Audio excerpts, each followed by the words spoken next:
할렐루야. 네, 잘 오셨습니다. 2024년도 4년도 처음 드리는 주일 예배입니다.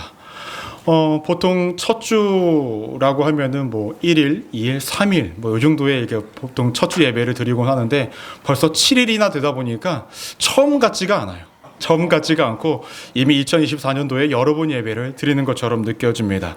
지난 금요일에는 우리 정선도 새벽 예배로 해서 많은 분들이 오셔서 함께 예배를 드리셨고 또 함께 친교의 시간을 가지셨습니다. 한번 나와보세요. 밥이 그렇게 맛있어요. 깜짝깜짝 놀랍니다. 먹을수록 놀래고 좋습니다. 날씨가 조금 어두워서 이렇게 아직 새벽에 오시는 발걸음이 좀 힘들다라고 이제 고충을 말씀하시는 분들이 있는데 앞으로는 점점 이제 새벽이 더 밝아질 테니까 걱정하지 마십시오. 기회는 11번이나 남았으니 그 자리에 새벽 예배에 함께 해주시면 너무나 좋을 것 같습니다. 우리 좌우 앞뒤에 계신 분들과 이렇게 인사하겠습니다. 잘 오셨습니다. 네, 잘 오셨습니다. 또 이렇게 인사하시겠습니다. 하나님의 기쁨이 됩시다. 기쁨이 됩시다. 네, 좋습니다. 2024년도 순복음 소망교회 목표가 뭐였죠? 기억하시나요? 송구영신 예배 때 제가 말씀드렸죠. 몸으로 툭 치기만 해도 탁 나와야 된다고. 네, 따라 하시겠습니다. 하나님이 기뻐하시는 교회와 성도. 네, 우리가 하나님이 기뻐하시는 교회와 성도가 되기 위해서 오늘부터 시작하여서 7주 동안 요한계시록에 나타나고 있는 7교회의 이야기를 말씀을 시리즈로 통하여서 우리 순복음 소망교회가 하나님의 뜻하심에 따라 하나님의 기쁨이 되는 교회가 되어지기를 원하고 기쁨이 되신 우리 성도님들이 되시기를 소망합니다. 오늘 요한복음 2장 1절에서 7절까지의 말씀을 근거로 에베소 교회에 보내는 편지라는 제목으로 함께 은혜를 나누고자 합니다. 말씀 제목 따라해 보실까요? 에베소 교회에 보내는 편지. 네, 요한계시록 2장부터 3장, 4장 그 이후를 보시면은 이제 7교회에 요한이 편지를 보내는 메시지들이 등장을 하고 있습니다. 근데 이 교회들을 소아시아 7교회라고 그래요. 위치가 어디일까요? 아시아일까요? 아니죠. 튀르키예라고 이름이 바뀐 그 터키 지방이 소아시아라고 불려집니다. 그곳에 7개의 교회에 요한이 편지를 보낸 것입니다. 근데 7개 교회 중에 왜 하필 제일 먼저 에베소에 편지를 썼는가라는 거예요. 왜 제일 먼저? 왜냐하면은 기본적으로 그 7개 교회 중에서 에베소라는 지역이 가장 큰 도시였습니다. 더 나아가서 무역이 굉장히 활발한 곳이었어요. 상업적인 발달이 이루어졌었고요. 또 정치적으로 로마의 치하 가운데 있었지만은 자치권이 있었습니다. 자치권이 있어서 자신들 나름대로의 약간의 그 자유를 누리는 곳이었습니다. 여러분, 이 에베소라는 곳은 무역이 너무나 발달하다 보니까 왜 발달을 먼저 했냐면 세 곳에서 함께 연결되는 그 통로적인 역할을 했다라는 거예요. 여러분, 무역이 발달한 곳의 특징이 무엇일까요? 수입과 수출이 굉장히 많이 이루어진다라는 거죠. 우리가 수입과 수출이 많이 이루어진다라고 생각을 하면은 물건적인 것들만 생각을 합니다. 어떠한 물건들이 어떠한 그 수출과 수입이 많이 이루어진다라고 생각들을 하는데 사실 이렇게 무역이 활발히 이루어지는 데는 단순히 물건들만 왔다 갔다 하는 것이 아니라 왔다 갔다 하는 와중에 언어도 수출 수입이 되어집니다. 그리고 사람들의 생각과 사상도 수출입이 되어집니다. 또 사람들의 종교도 수출입이 되어진다라는 거예요. 때문에 이 에베소라는 곳은 굉장히 무역과 많은 것들이 활발하게 이루어지는 곳이다 보니까 사람들이 살아가기에 너무나 좋은 곳이었고 사람들이 생각하기에 저곳에 가면 나도 제법 돈을 벌 수 있다라고 생각하는 곳, 더 나아가 자유도 있는 곳이다 보니까 누구나가 한 번쯤은 가서 살아볼 만한 곳이었다라는 것입니다. 여러분, 사람이 살만하면요 어떠한 문제가 발생이 될까요? 이제 먹고 사는 문제가 해결되어지면 다른 것들에 관심을 돌리는 것이 일반적인 사람들의 모습입니다. 때문에 이 에베소라는 곳은요 어떠한 문제가 있었냐면요 황제를 숭배하는 모습들이 있었고요 이방의 많은 신들을 숭배하고 섬기는 모습들이 있었다라는 거예요. 아까도 말씀을 드렸듯이 무역이 많이 왔다 갔다 하면 종교도 왔다 갔다 합니다. 그렇죠? 그럼 그 가운데 많은 우상들과 많은 이방신들의 어떤 모습들이 그곳에 많이 나타나 있었다라는 것입니다. 오죽하면 이 에베소라는 곳은 어떠한 곳이냐면요 황제를 너무 숭배하다 보니까 그때마다 신전을 지어요. 또 그 신전에서 일하는 사제들도 있었고요 여사제들도 있었는데 이 여사제들은 대부분 창기였다고 합니다. 그 음란한 가운데 있는 그런 도시였다라는 것이죠. 중요한 것은 그들의 가장 주요 사업이 무엇이냐면요 여신을 만들어서 파는 사업을 많이 했다라는 거예요. 그만큼 먹고 살기는 너무나 좋았지만 영적으로는 굉장히 음란하고 우상이 가득한 곳이 어디였냐? 에베소였다라는 거예요. 때문에 그 요한이라는 사람은 이 에베소라는 지역이 우리가 말씀을 전하고 말씀 가운데 있어야 할 가장 중심적인 역할을 해야 되는데 이러한 상황 가운데 있으니 흔들리지 말기를 원하는 마음을 통하여서 편지를 썼다라는 것입니다. 그런데 재미있는 곳은 이 에베소라는 곳에 그럼 어떻게 이렇게 우상과 황제 숭배와 여러 가지 죄악들이 가득한데 이곳에 어떻게 복음이 들어갔나라는 것입니다. 사도행전 18장 18절에서 19절 말씀을 보시면 이렇게 언급합니다. 바울은 더 여러 날 머물다가 형제들과 작별하고 배 타고 수리아로 떠나갈새 브르스길라와 아굴라와 함께 가더라. 바울이 일찍이 서원이 있으므로 겐드리아에 가서 머리를 깎았더라. 에베소에 와서 그들이 거기 머물게 하고 자기는 회당에 들어가서 유대인들과 변론하니라고 얘기합니다. 사도행전 18장을 보시면 브리스길라와 아굴라와 함께 바울이 이 에베소라는 지역으로 가게 되어집니다. 그 이후에 사도행전 19장과 20장을 보시면요, 다시금 바울이 이곳에 도착하여서 약 3년 동안 복음을 전하는 사역이 이루어집니다. 이때에 이 에베소라는 곳에 이 복음이 들어갔다라는 거예요. 그럼 현재 이렇게 복음이 들어가서 어떻게든 이 우상이 만연한 곳에서 신앙을 지키고 있는 사람들에게 어떠한 편지가 쓰여졌는가라는 것입니다. 계시록 2장 1절 말씀 우리 함께 한번 읽어볼까요? 시작. 에베소 교회의 사자에게 편지하라. 오른손에 있는 7뼈를 붙잡고 7금 촛대 사이를 거니시는 이가 이르시되 라고 얘기합니다.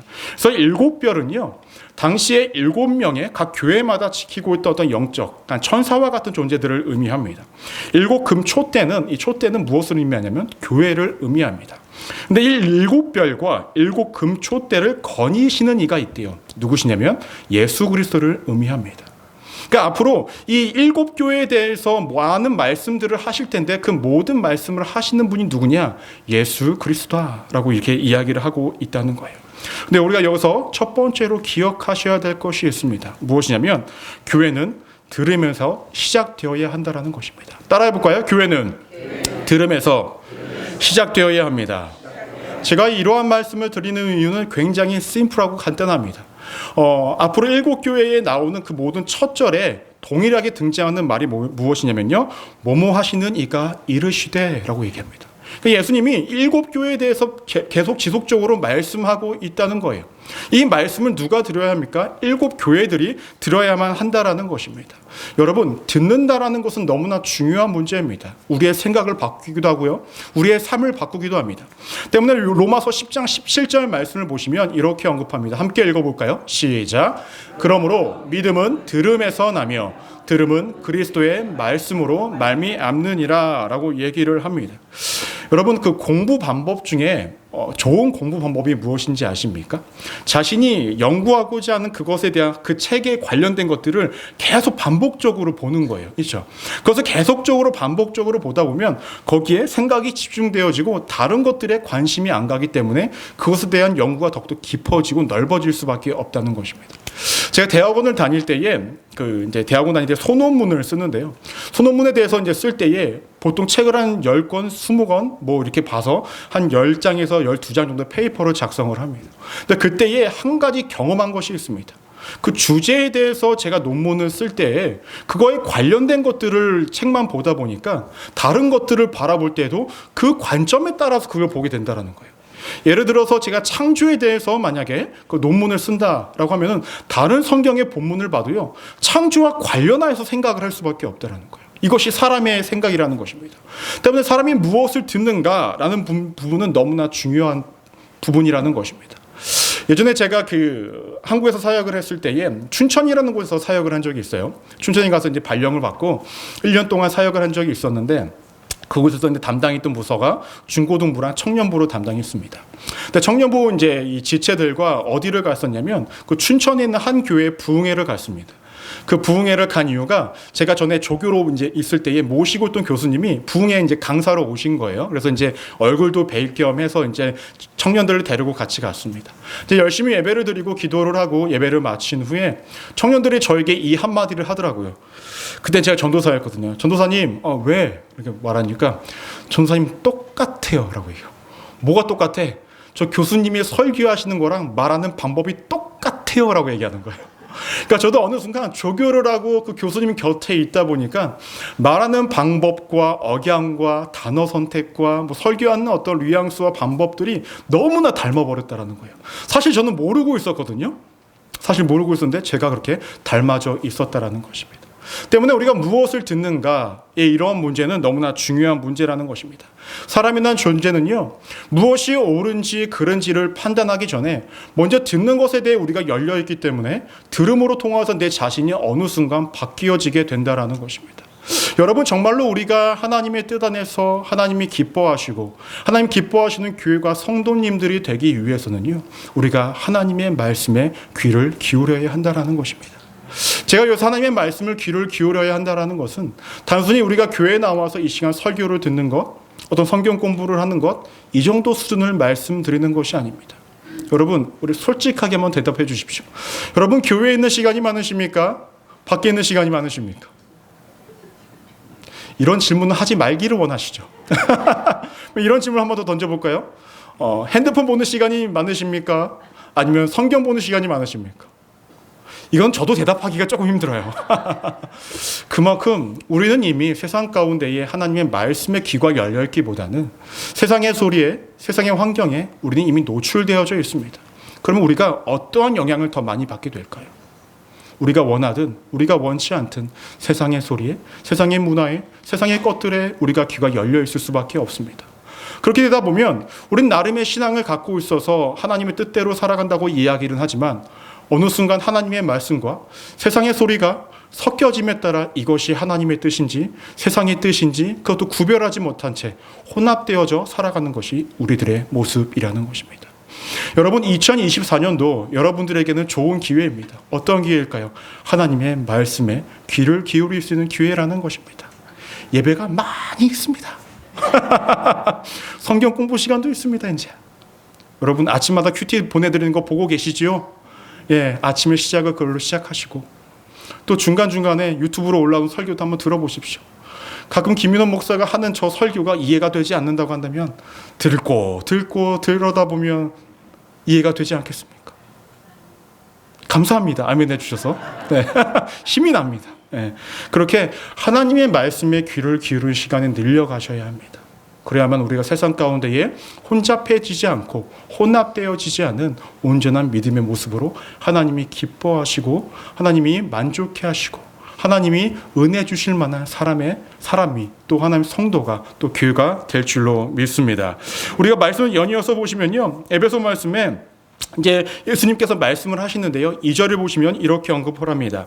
내 행위와 수고가 내 인내를 알고 또 악한 자들을 용납하지 아니한 것과 자칭 사도라 하되 아닌 자들을 시험하여 그의 거짓된 것을 내가 드러낸 것과 라고 얘기합니다.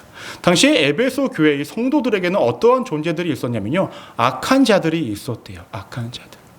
여기서 말하는 악한 자들이라는 것은 정말로 악한, 그러니까 인격적으로 도덕적으로 악한 자들을 의미하기도 하지만은 더 나아가서 음행을 행하는 자들, 우상을 숭배하는 자들, 하나님의 뜻을 거스르는 자들을 의미합니다. 이들에게 누가 있었냐? 이들 사이에 에베소 성도들이 있었다라는 것입니다. 중요한 것은 자칭 사도라는 사람들도 있었다라는 거예요. 사도가 아닌데 자신이 마치 말씀을 잘 아는 것처럼 자신의 생각과 그 다음에 하나님의 말씀을 섞여서 막 자신 있게 선포를 하니까 에베소 성도들은 혼란을 가질 수 있을 만한 상황 가운데 놓여져 있었다라는 것입니다. 그런데 여러분, 이 자칭 사도라고 말하는 사람들이 실제적으로 있긴 있었는데 이것은 이미 말씀 가운데 예언되어져 있었다라는 것입니다. 바울이 에베소에서 복음 사역을 한 뒤에 떠날 때 장로들에게 한 말이 있습니다. 사도행전 20장 29절 말씀을 우리 함께 읽어볼까요? 시작. 내가 떠난 후에 사나운 이리가 여러분에게 들어와서 그 양떼를 아끼지 아니하며 라고 얘기합니다. 사나운 이리는 거짓 사도, 거짓을 증거하는 자들을 의미합니다. 이들이 너희에게 있을 것이다 라고 이렇게 이야기를 합니다. 더 나아가 6절 말씀을 보시면 이렇게 언급합니다. 오직 내가 이것이 있으니 내가 니골라당의 행위를 미워하는도다. 나도 이것을 미워하노라 라고 얘기합니다. 니골라당이라는 사람들이 있는데 이 사람들은요, 먹을 것에 제한을 두지 않는 사람이었어요. 또 성적인 것들에 완전히 오픈마인드로 음행하며 살아가는 사람들이었습니다. 즉 지금 이렇게 보면 에베소의 성도들에게 노출되어져 있는 삶은 어떻습니까? 거짓 사도들이 너무나 많고요, 음행하고 먹을 것에 대한 만족을 추구하고 쾌락을 추구하는 사람들이 주변에 많이 있고요, 더 나아가 악한 자들이 많이 있었다라는 것입니다. 이러한 상황 가운데서 신앙을 지키는 것이 쉬웠겠습니까? 너무나 어려웠습니다. 때문에 오늘 말씀을 보시면 칭찬을 하고 있는 것입니다. 2절을 다시 보시면 내 행위와 수고와 인내를 보여준 것을 내가 다 안다라고 이야기를 하고 있습니다.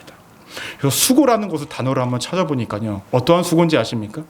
어제 이제 몇몇 분들이 오셔서 만두를 만드셨는데 오늘 떡국 먹는다고? 그 만두를 만드는 수고입니까? 아닙니다. 피를 흘린 것 같은, 목숨을 거는 것 같은 그러한 어려움을 이야기하는 것이 수고였다라는 것입니다. 그 당시에 그들에게는, 에베소 성도들에게는 이러한 수고와 힘듦이 있었다라는 것입니다. 더 나아가 3절 말씀을 보시면 이렇게 언급합니다. 또 내가 참고 내 이름을 위하여 견디고 게으르지 아니한 것을 아노라 라고 얘기합니다. 단순히 자신을 위해서 한 것도 아니고 교회 존립을 위해서 한 것도 아니고 오직 예수 그리스도의 이름을 위해서 너네가 그렇게 인내하고 수고하고 행동한 모든 것들을 내가 안다 라고 이렇게 칭찬을 하고 있습니다. 여러분, 이 정도의 교회라면 어떠한 교회입니까? 정말로 하나님의 뜻대로 잘 살아가고 있는 교회 아닙니까? 누가 봐도 한 번 정도는 가볼 만한 교회 아니겠습니까? 누가 봐도 한 번 정도는 가서 나도 그 공동체에 소속되고 싶은 교회 아니겠습니까? 그런데 말씀을 보시면 이들에게 책망할 것이 있다라고 이야기를 합니다. 4절 말씀을 보시면 이렇게 언급합니다. 함께 읽어볼까요? 시작. 그러나 너를 책망할 것이 있나니 너의 처음 사랑을 버려놓으라 라고 얘기합니다. 처음 사랑이 없다라는 거예요. 5절 말씀 보시면 처음 행위가 없다라고 이야기합니다. 무엇을 의미하는 것일까요? 그래서 우리가 기억하셔야 할 두 번째가 있습니다. 그것은 무엇이냐면 교회의 본질을 잃어버리지 말아야 한다라는 거예요. 따라 볼까요? 교회의 본질을 잃어버리지 말아야 합니다.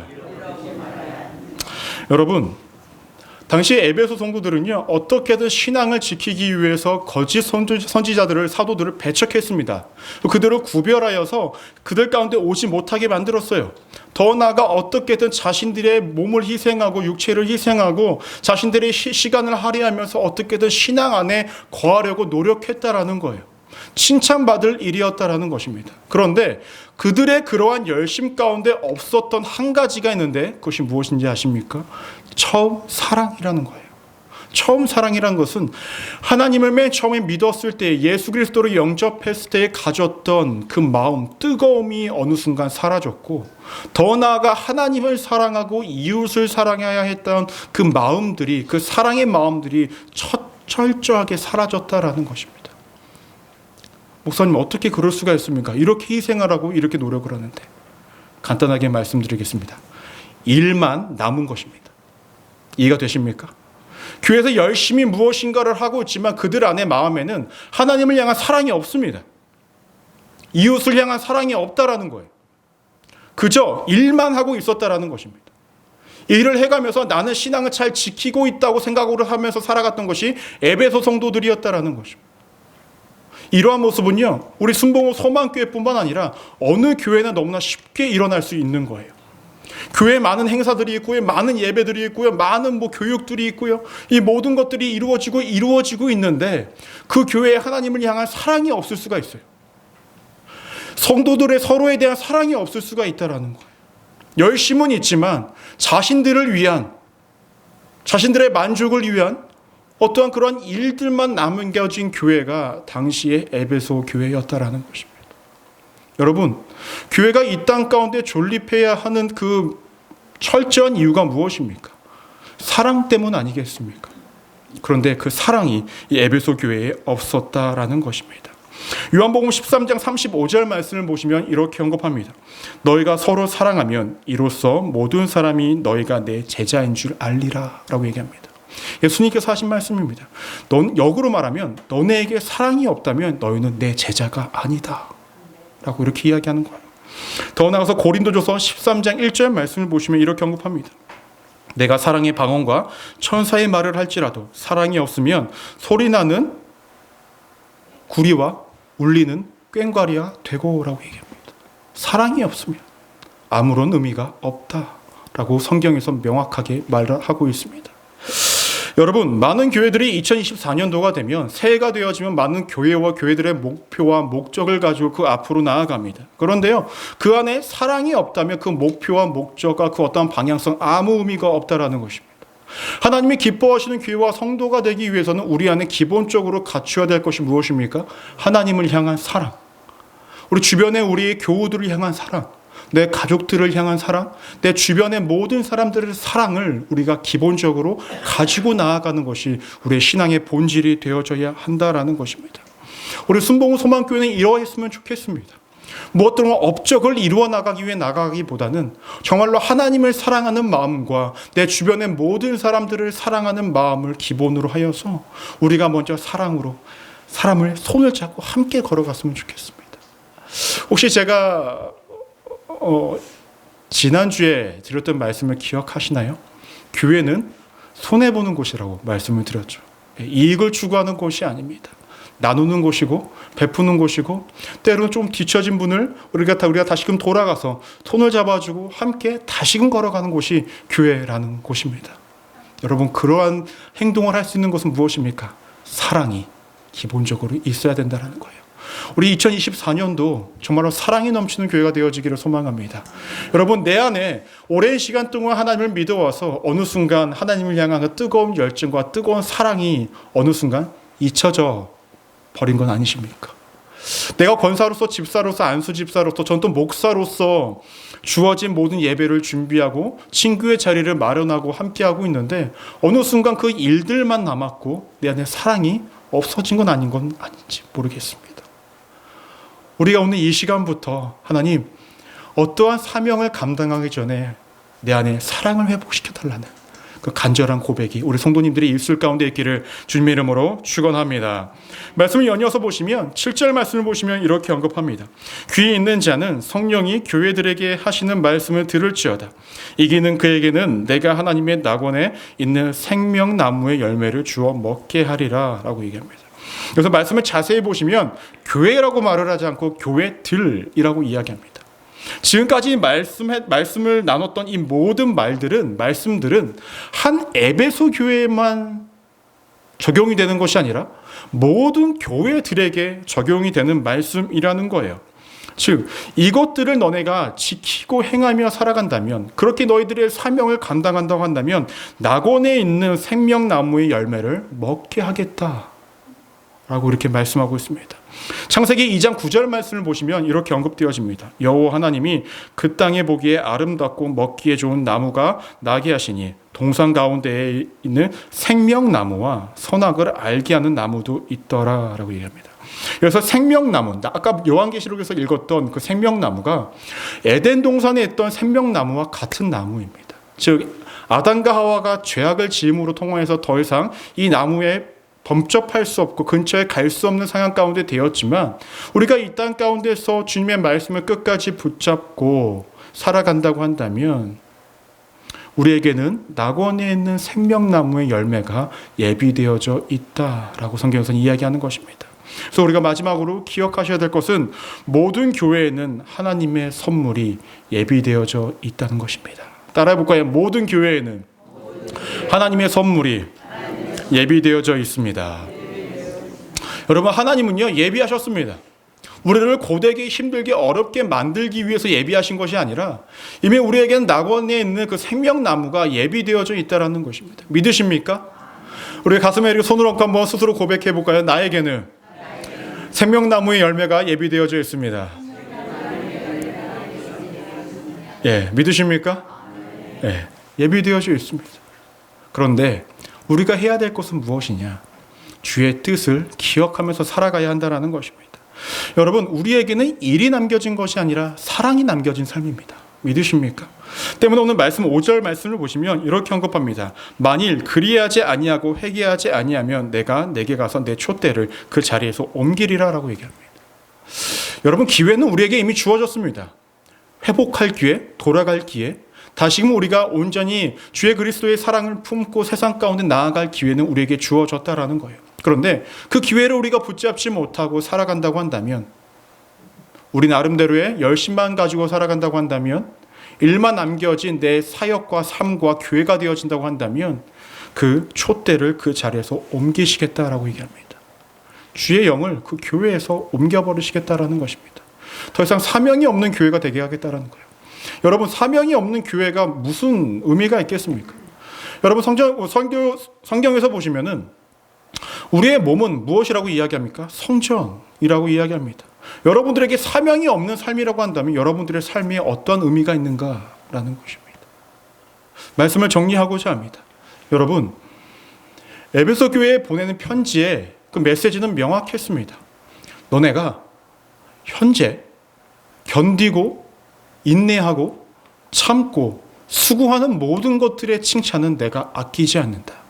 하지만 그것이 일이 되어 어느 순간 너희 안에 사랑을 잃어버리고 있다고 한다면 너네가 먼저 회복해야 하는 것은 사랑이다 라고 이야기를 합니다. 그 사랑이 회복되어지고 그 열심으로 나아간다고 한다면 이미 내가 이전부터 예비하였던 그 생명나무의 열매가 너희들에게 주어질 것이다 라고 이렇게 약속하고 있다는 것입니다. 여러분, 성경을 다 보시면요, 이미 답은 정해져 있습니다. 그렇지 않습니까? 이미 사실 답은 다 정해져 있어요. 그런데 우리가 그 답을 선택하기를 거부하는 것입니다. 그렇지 않습니까? 그 답을 선택하는 길이, 과정이 너무나 고되고 어렵다라는 명목하에 때로는 가다가 말고 다시 뒤로 갔다가 이리로 갔다가 저리로 갔다가 하는 것이 우리들 아니겠습니까? 여러분, 오늘도 우리가 앞으로 어떻게 살아가야 하는지, 이 건물로서의 존재하는 순복음 소망교회가 하나님의 뜻 안에서 어떻게 기쁨이 되어야 할지를 명확하게 보여주는 말씀입니다. 더 나아가 우리 성전된 우리의 육신, 우리의 삶이 앞으로 우리의 인생 가운데 어떻게 살아가야 하나님의 기쁨이 되는지에 대해서 명확하게 보여주는 말씀이었다는 것입니다. 이 말씀은 에베소 교회에 쓰여진 편지가 아니라 우리 각각 개인에게 쓰여진 편지이며 우리 순복음 소망교회 위에 쓰여진 편지라는 것을 잊지 않고 살아가시는 우리 믿음의 성도님들 되어지시기를 주님의 이름으로 축원합니다. 기도하시겠습니다.